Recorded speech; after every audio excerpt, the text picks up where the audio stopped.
I'm Bill Graves, and I'm serving as Dean of the Graduate College. I'm here with Lynette McBurney, who um, might want to say hello. Lynette, are you able to? There we go. Hello, everyone. Yeah, so Lynette works with me here in the Graduate College, and she is very knowledgeable about how assistantship appointments are made here at Iowa State. So she will probably need to correct me now and then as we talk about something and I make a mistake about something I report. We'll see, but I appreciate her support here. I also see Misty Trainer is with us. Misty also works in the graduate college and is very familiar with a lot of policies related to how students and scholars are supported. And it looks like she said hello in the chat.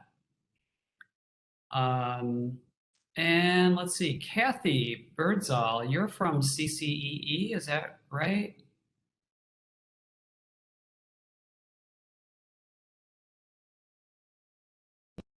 CCEE. Yeah, and so you help support graduate students, is that right? Yes, I started in the end of 2019 after the fall semester started, and I started doing assistantships and in Workday, and then I started in June this year taking over Marva's past duties, some of Marva's past duties, supporting them, helping them with their their end I'm still learning the graduation process and the Okay, PMSD process and all that. So great. Donna helps me a lot with that too. So she's got experience with that. Great. Well, thanks for joining us. I hope that what I say at the beginning won't be too elementary. Maybe some people like you will know everything that I'll share, but I thought when I start to present some information in a minute, I would start at a very basic level and assume that very few people knew much of anything about assistantships, and then there'll be plenty of time for questions at the end. I don't have a whole lot to say at the beginning, just sort of introductory comments about how assistantship works. It looks like something came in on the chat, which I'm trying to see right now. Oh, okay. On interdepartmental program in BCB, and will be attending school next spring. Okay, so you are not a current student then, it sounds like, and but you're planning on starting in BCB, and Abe is an international grad student who has a TA and is interested in possibly getting more financial support. So we will try to address that. And I see we have some other participants who have joined in the last minute. Welcome. I think at this point, we may not necessarily continue with introductions, but if you want to, it would be nice if you want to enter something in the chat about yourself, if you want to say whether you're a student and what your program is, your graduate major, maybe what degree you're pursuing, whether you're on an assistantship at this time. Anything like that would be nice. Glad that you could join us. And maybe at this point, I will try to share my screen because I want to use a PowerPoint for a few minutes. See if I can make sure that I am in full screen mode. Is that pretty visible? Okay, thanks for the thumbs up, Sarah. So I mentioned I'm Bill Graves. I'm serving as Dean of the Graduate College. And the Graduate College is the location on campus that oversees policies related to assistantship appointments for graduate students. So it's something that's very important to the graduate college.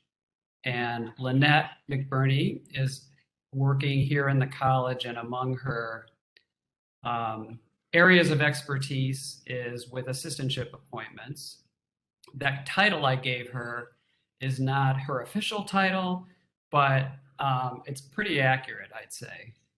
So I appreciate her joining me, and Lynette again, or Misty, or anyone else, feel free to chime in with a comment, a correction, a question at any point.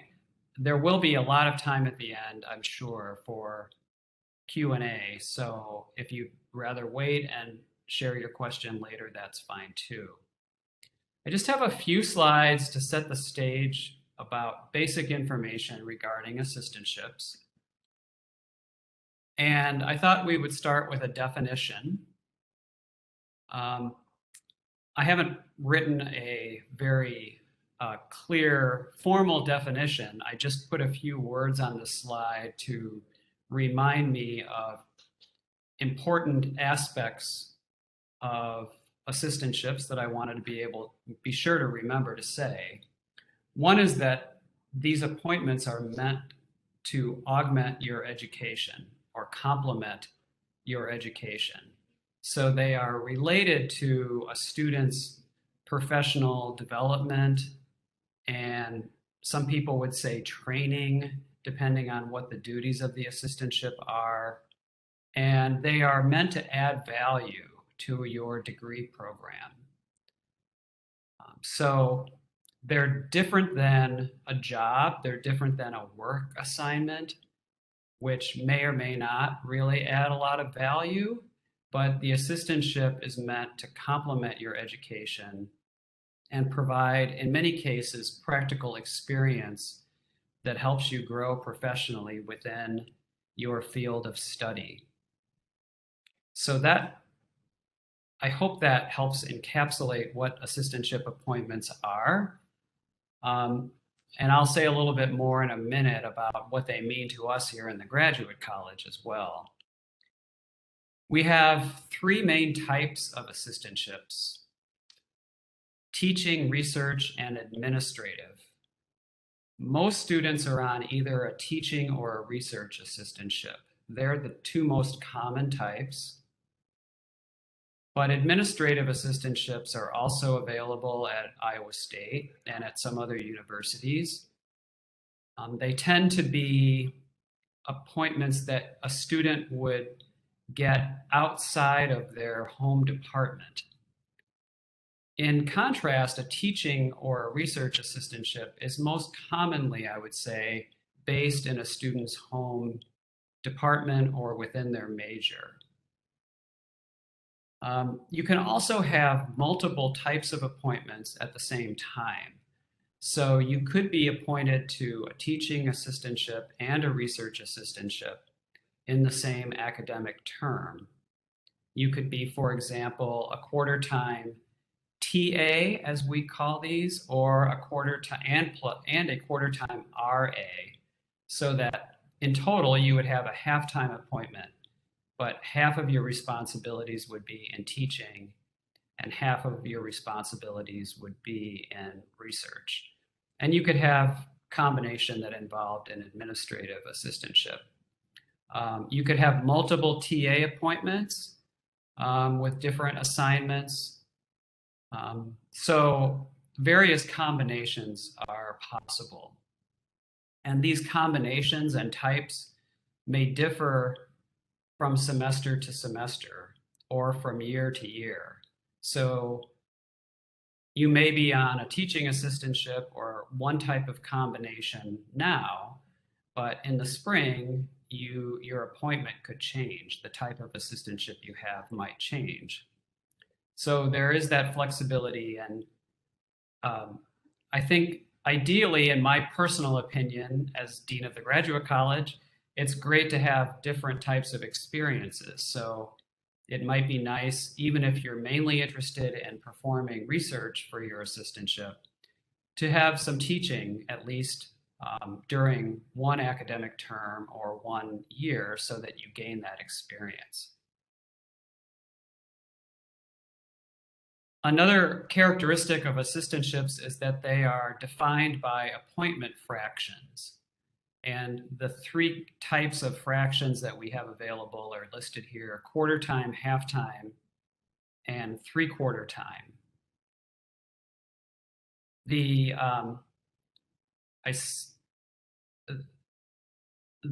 expectations, remind me to correct the spelling there.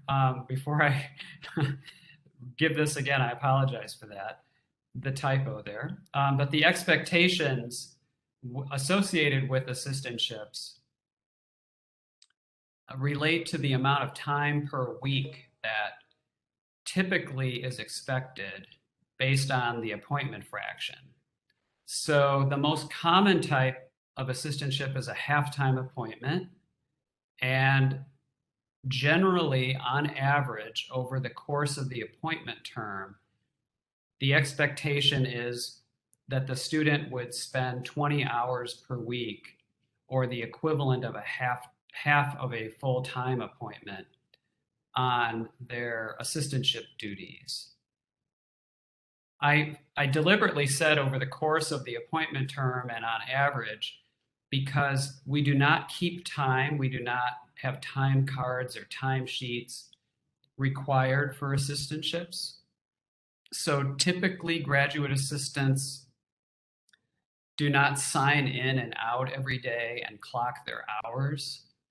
It is possible that some supervisors of individual graduate assistants may want their graduate assistant to do that, and that is allowable and it can be done, but it's not typically done. So what's more typical is that you will have some assignments given to you by your supervisor, and they might be for a week, what your supervisor would like you to accomplish that week. It might be for a month, it might be for the entire semester or the whole academic year. And you are expected to spend, on average, the amount of time that's appropriate based on your appointment fraction. And the assignments that are given to you, the duties that are assigned to you, should be compatible with those times. But it's understood that in some weeks, you may have to spend more time than in other weeks. And in some weeks, it may be very intensive, and it might be like a 40-hour position or more, but that in other weeks, less time would be devoted to meeting the duties, so that on average, over the course of the appointment, it would average out to about 20 hours per week. The durations of assistantships are variable here at Iowa State. Graduate students may be appointed up to a full calendar year or a full academic year, so from August until May in that case, without a summer appointment. And then we have summer options of being appointed for the entire summer, or 1 month of the summer, or 2 months of the summer. So there's quite a bit of flexibility in how appointment durations are executed within graduate programs, within your department or within your graduate major. We do not allow appointments for more than a year at a time. So that is the maximum. And actually, we tend to recommend to faculty and departments to appoint only for a semester at a time. So I mentioned that academic years are possible from August through May, but it's also common to appoint just for the fall semester or just for the spring semester. And in many ways, that's considered a best practice. So it shouldn't be out of the ordinary at all to have only a semester-long appointment, but some students have a full academic or calendar year appointment. We also offer late start options. So if a student arrives late, so this is maybe more common for international students who have challenges getting a visa to arrive on time, or and also these late start options may be good to take advantage of in a situation where a faculty member is awarded a grant and can fund a research assistant, and the grant doesn't start until, say, October of a fall term. So the funding is only available in October or, say, late September. We have options that faculty members can appoint a student starting late in the term under special circumstances, such as the visa issues or grants that become available late. In general, however, our expectation in the graduate college is that the student is funded for an entire academic term. And that's the most common practice on campus, an entire fall or an entire spring or an entire year. So we require that each graduate assistant have a supervisor. And if you are a graduate assistant, you should know who your supervisor is, and they should be communicating with you regularly to set expectations and to evaluate your performance and review what you've accomplished. I wanted to put that last line here, thesis related or not, in because I wanted to be sure to remember to mention this aspect of assistantships for research assistants. So for research assistants, the duties that are assigned to you may be the same research work that you are doing for your thesis or your dissertation if you're a PhD student. However, it's also completely possible and permissible for a professor to tell their graduate assistant that for this, say, 20 hours per week that you are appointed to this research assistantship position, you are to perform duties that are not related to your thesis or your dissertation. If the appointment is within your department and with your major professor, the research is likely related in some way to what you're doing for your thesis or dissertation because that's the professor's research area.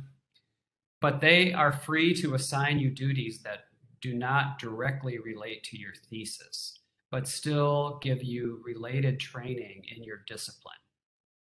Individual faculty supervisors have different philosophies about whether it's better to assign duties related to a thesis or not related to a thesis. And that is allowable here at Iowa State. Faculty members have that flexibility. So as a research assistant, you should be aware of that and understand that a different student, maybe within your own department or your own major, might be handled differently by their supervisor than you are in this respect. So I wanted to be sure to mention that. One of the things that the graduate college does every year is set minimum levels of the stipend that is distributed to a student who's on an assistantship, the dollar amount of the financial reward for an assistantship, the financial aid, you might think of it, related to the assistantship. And the values that I've listed here, the 25,200 and the 18,900, are the current minimum stipends that are required for a full year appointment in the case of the 25,200, a full calendar year, or an academic year, August through May appointment in the case of the $18,900 amount. So those are the minimums that we require for a half-time appointment. So you could do the math and simply divide these in half to determine the minimum for the quarter-time appointment, or you could add 50% to each of these values to get the minimum for the three-quarter time appointment. We also have minimums set for individual months in the summer or the entire summer period. So this is a fairly simple way of just illustrating a couple of the minimum values that are most commonly used. We have individual semester long minimums as well, but these again are the full calendar year and the full academic year minimum. These are just minimums, and individual departments or supervisors may exceed these minimums, and that's at their discretion, but they cannot provide less than these amounts as appropriate for the appointment level. So I mentioned earlier that I would say something else about the definition of, or the value or the role of an assistantship. What I described earlier about assistantships providing financial support and also being a form of professional development and to augment your education. That's from the student's perspective. From our perspective in the graduate college, these assistantships are tools to recruit students. And so we want to make sure that institutionally, Iowa State University is competitive with what other universities that we consider our peers provide in assistantship amounts. So we regularly compare ourselves to our peer institutions to make sure that the values, like the two numbers you're seeing on this slide, are in line or are competitive with or exceed the amounts that other institutions are providing. And we take these appointment minimums really seriously because we know how important they can be to students' decisions on where to go to school. And we want to make Iowa State competitive and the best place we can for graduate students from all over the world, and hope that they will choose us. So I wanted to say a word about how the stipend is distributed. And this is a little unusual. So let's just say, for example, that you are going to be appointed to an assistantship in January for the spring semester of 2022. So through early May. And maybe your appointment is going to begin on a Monday. So let's say Monday, I don't think this is probably the case for 2022, but let's say that Monday is January 12th, just to use the calendar that's on this slide.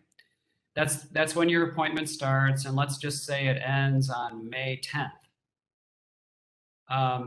Even though you're only appointed for part of the month of January and part of the month of May, the amount that you receive at the end of January and May will be the same amount that you receive at the end of February, March, and April, which at first seems a little counterintuitive because your appointment isn't for the full month of January or the full month of May.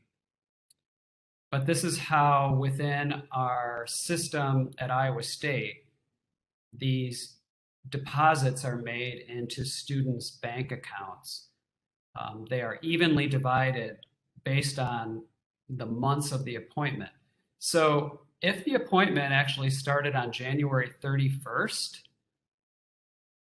you'd still get a full fractional amount of the total stipend for the semester in January, even though the appointment only included one day of that month.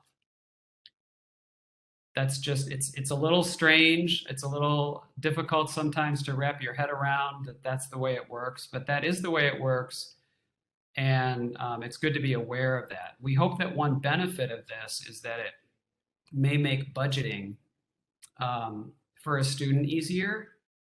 A complication of this that's pretty common is that in certain months like May, you might have your spring appointment end early in May, say on the 7th, but then starting on the 8th, a separate appointment is given to you from the 8th of May through the summer. That means you're going to get your fractional amount from the final month of your spring appointment in May, plus the fractional amount from your first month of the summer appointment, also in May. So you will receive in May, in this example, a larger deposit into your bank account than you might expect because of the way this works.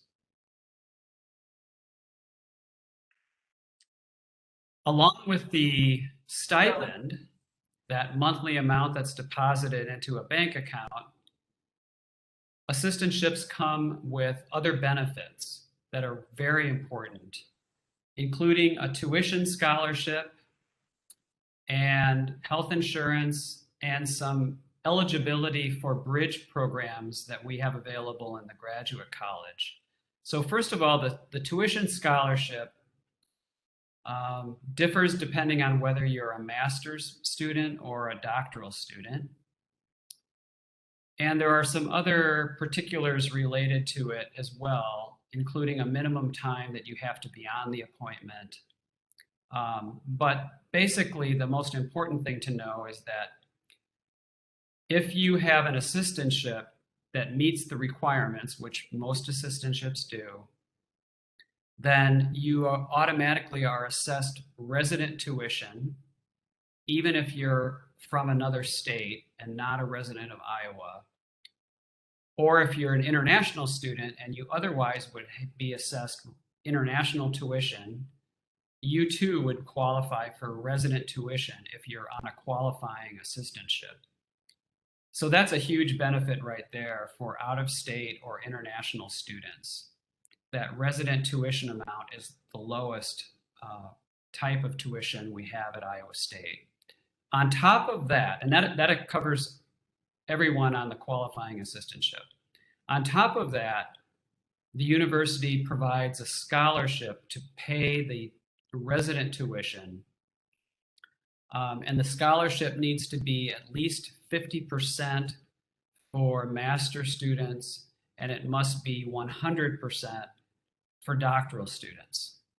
I said at least 50% because individual professors, if they have the funds, are able to provide more than 50% to master students, but the standard practice is for 50% of a tuition scholarship of that resident amount for master students. So typically the master students are only responsible for paying 50% of resident tuition each semester that they're on a qualifying tuition or qualifying assistantship. And doctoral students must be given a 100% tuition scholarship if they're on a qualifying assistantship. Bill, Yes, so when we're talking about the tuition scholarship and those amounts, so those are when you hold a half-time assistantship. thank you.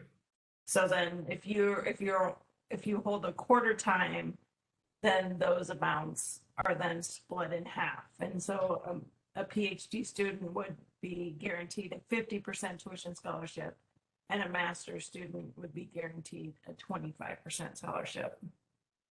Thank you very much. That's important detail that I didn't put on the slide. I appreciate you adding that in there. So Yeah, and then I wanted to also, on your last slide, when you were talking about the how the stipends are deposited. yes, So departments handle that differently. So some departments may enter your stipend as on one line in our period activity pay, how we enter it. And in that case, you would get paid out how Bill described. If your department enters assistantships on multiple lines, then say you were on a fall appointment and that department, they pay a stipend of $9,450. They use multiple lines when they enter the period activity pay. So you would see your January or your August 16th through your August 31st stipend is likely going to be $1,050. And then your September 1st through December 31st, each month, your stipend would be 2,100 that you would get deposited, the gross Thanks, amount. thanks, Lynette. That's yeah, and just in case some of you aren't familiar with that term that Lynette used, period activity pay, that's a function within Workday that we use to disperse the stipends and to create the appointments. And so, just a little backstory here to what Lynette said. When we first began using Workday and period activity pay, we were all getting used to it. We were all learning about it. We still are. um, but back when we were even more ignorant of it than we are today, we didn't really recognize the strategy, that second strategy that Lynette mentioned about putting appointments on different lines within the system, which you don't need to worry about what that means if you're a student. But it's a way that we discovered later and then made as an option that some departments or programs can use so that what I described earlier doesn't happen. And you don't get the full monthly amount if you're appointed only, say, for half of a month. Because they didn't like that and they didn't think their students liked that. So they came up with a way within Workday to prevent that from happening and to make it such that the amount that you receive at the end of the month is more reflective of the fraction of the month that you were appointed. It's important to remember that regardless of which option is used, the total amount of funding that you receive over the course of a semester is the same. It's just how it's dispersed across the span of months in the appointment. So nobody's getting cheated out of any funding, or nobody's getting provided extra funding. It's just a strategy within Workday to change the way it's distributed across the time frame of the term. So really important clarifications. Thanks, Lynette. I wanted to mention the bridge fundings, or give an example or two. So if a graduate student has a temporary incapacitation, if they become too ill to perform their duties, or if they need to travel home because of a personal crisis sort of situation in their family. We recognize that life events happen and complications arise for students who are in graduate school and on these appointments. And so the graduate college does what it can, and usually we can do something to help to make sure that the student retains their funding even if they're not able to perform their duties temporarily, to get them through that difficult period that they're going through. We do this in cooperation with the supervisor and the department and the program, but it's a type of support that we think is important to provide students. We try to be as student-centered and as student-friendly and sensitive as we can be, and this is one way that we do that. Another example of a bridge program relates to graduate assistants who welcome a child into their family, either by birth or by adoption. We have a support system in place, again, to provide what we call bridge funds so that the student can retain their assistantship during the time when the child is arriving or has recently arrived, and when they can come back and continue to perform their duties. So this is another important program that doesn't affect most graduate students, but it's there for those who need that. So this is, I believe, my last slide. And then we'll start dealing with some questions. I just wanted to mention that this is not common. I want to preface with that. I don't want to alarm anyone, but it is possible to have your assistantship appointment terminated earlier than planned. There has to be a documented sound reason for that because we don't want any students to be treated unfairly. So we have guardrails in place to prevent any abuse of this possible early termination. We always ask questions if someone is proposing to terminate an assistantship appointment early. In general, it can be due to cause, which is a roundabout way of saying that if the student is not performing their duties in a satisfactory way, that can be cause for early termination. The unsatisfactory performance needs to be documented. The student needs to be given the opportunity to improve their performance. They need to be given feedback and given the opportunity to remedy the problem. And there is a notice period. They can't just be told one day, effective today or tomorrow, your assistantship appointment is ending because I don't like your performance. We wouldn't let that happen. So we have to show documentation that there was a plan in place to try to improve performance and give the student a chance to respond to the guidance that they're getting from their supervisor. And then there has to be a period of time, typically at least 30 days. Correct me if I'm wrong about that, Lynette, where the student is given notice that the appointment will end if we decide that it's allowable to end it due to cause. The same generally is true about due to loss of funding. So if a professor was counting on a funding source and thought that that funding source was going to be in there, but then it was lost unexpectedly, that can be cause for ending an assistantship early. In general, we very much don't like to see these things happen, and we try to do everything we can to prevent them from happening. And I think it's quite rare that they do happen.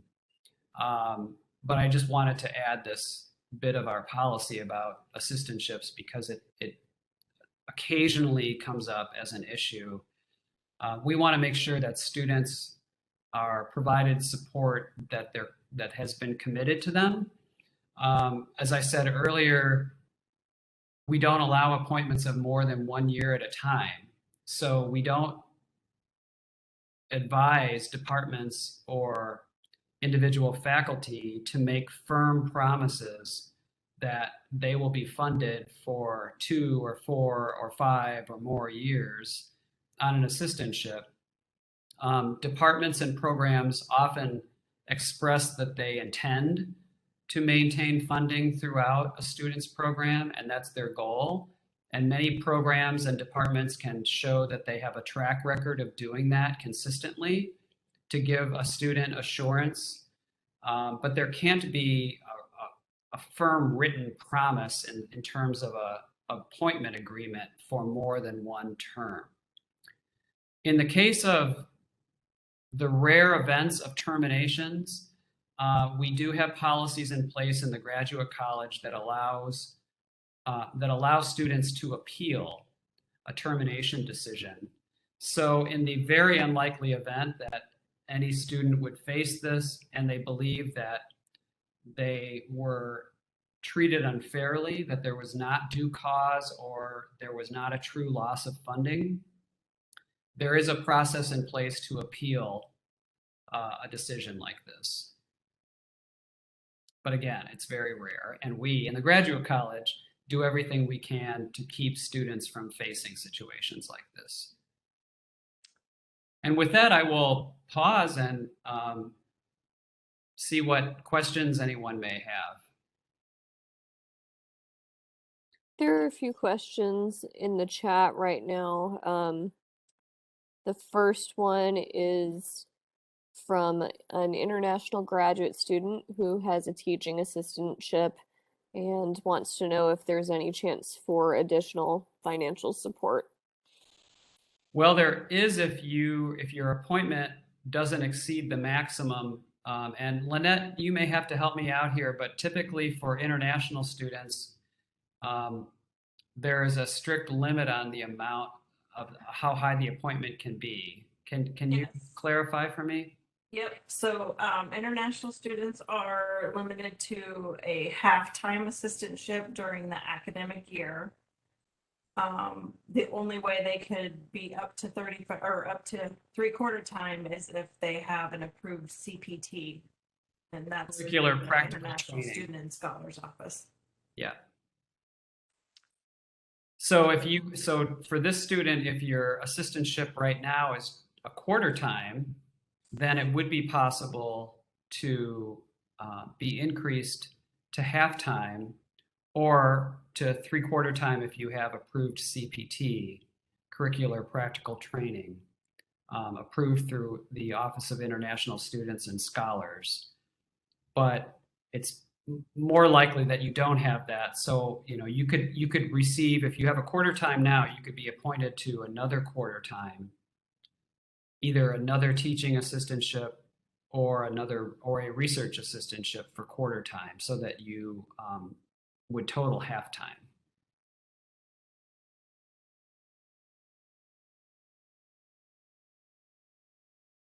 Other questions? There's another one about accessing bridge funds, which, Lynette, you just put that in the chat? Yes, I did. And also on the dental, you can purchase dental coverage, but only the health insurance, the single health insurance is provided as part of the assistantship. Great, thanks for pointing that out, Lynette. Another benefit I should have mentioned is that spouses of graduate assistants also qualify for resident tuition. So if you're here with a spouse and you're from out of state or from out of country, your spouse also can qualify for resident tuition here at the university.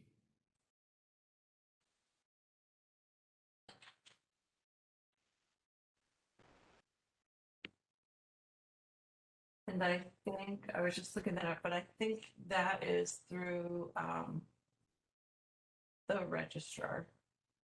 Yes. There's an application and it's through the registrar. Yes, the Office of the Registrar manages that. So it would not be the Graduate College office, but the registrar's office that would handle that if you want to investigate that resident tuition for a spouse. And I believe for that, I learned recently that the same policy applies to dependent children. So if a graduate assistant happened to have a child that is old enough to be enrolled at Iowa State, they too could qualify for resident tuition.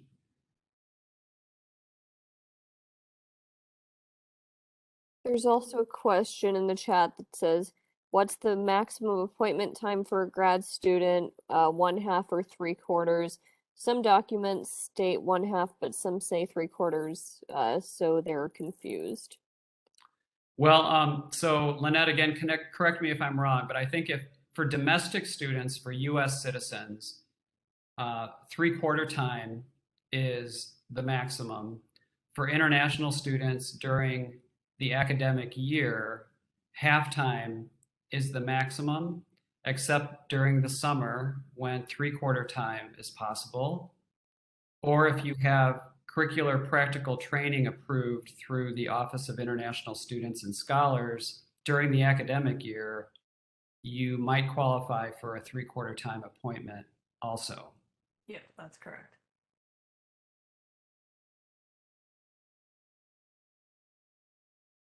And Abe asked in the chat, is it possible I lose my teaching assistantship because the professors in the department don't need TAs?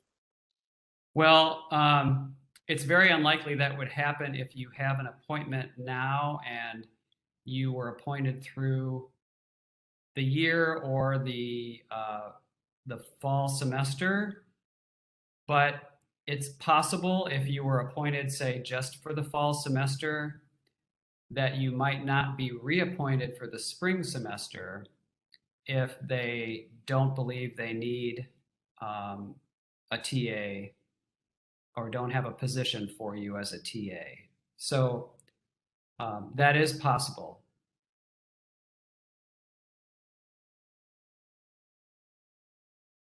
Many departments and programs, I will add, want to keep their students consistently funded. So even though I said it's possible that a student could lose their TA, there also is a general desire in most departments and majors, I would say, to try to keep their students on sustained funding. So if the TA ship is going to end, for example, at the end of fall, maybe they would be able to find a way to fund you with a research assistantship for the spring, or a different type of teaching assistantship for the spring, or an administrative assistantship. So I just wanted to add that as well.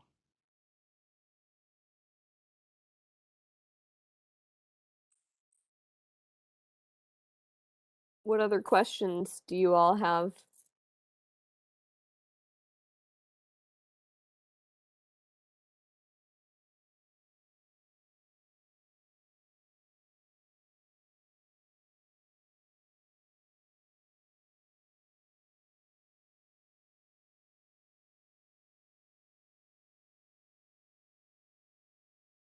So Abe, I'm curious, you added, I see that this is what your Doge told you today, that you might lose your TA.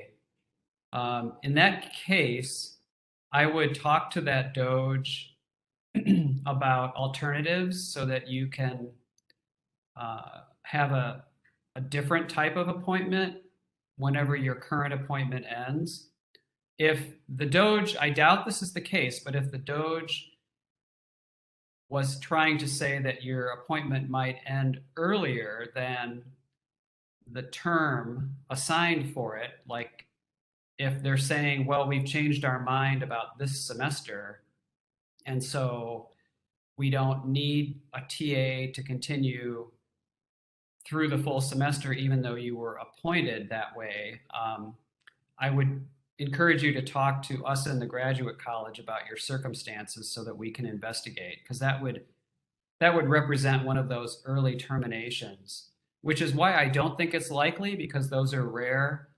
But if that does happen to be the case, definitely come and talk to Lynette or to me here in the graduate college in Pearson Hall so that we can investigate what's going on and try to provide you with any support that we can.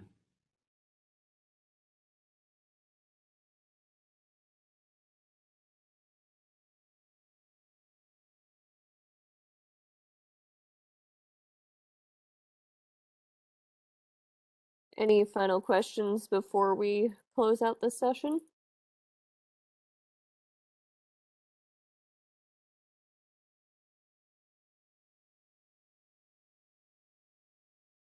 Well, if not, I really appreciate everybody participating. I thank Lynette and Sarah and Misty from my office for their help. And again, I apologize for that typo on the slide. I'll correct that. And feel free to come in and talk to us on an individual basis if you have questions. I see we had another comment, can you get raises? So this relates to those minimum stipends that we set each year. And in more often than not, this minimum increases from one year to the next. So there's that. There's also the possibility that your supervisor could increase your stipend amount. And that's possible between appointments or even within an appointment. So increased stipends are possible in those various ways. So is there anyone you could turn to in your college before you would come to the graduate college? Well, I would start, if you have a major professor, Abe, I would start with your major professor. If you don't yet have a major professor, and that could be, then I would talk to your Doge or the chairperson of your department. There are also people in your college, your academic college, that are associate deans that oversee graduate education within colleges. But it's usually better to start within a department if you belong to a home department. So the Doge for your graduate program or your department chair would be the best resources besides your major professor.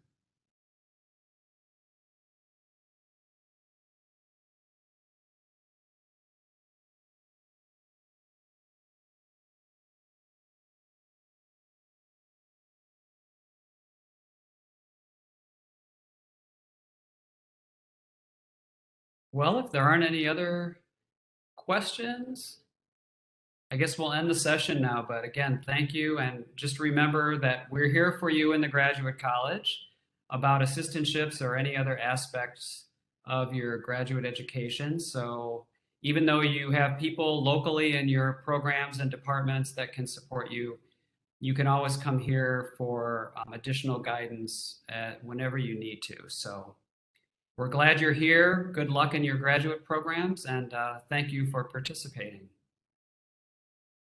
And thank you both for presenting this information. I think it was really helpful. Thanks for your support, Sarah.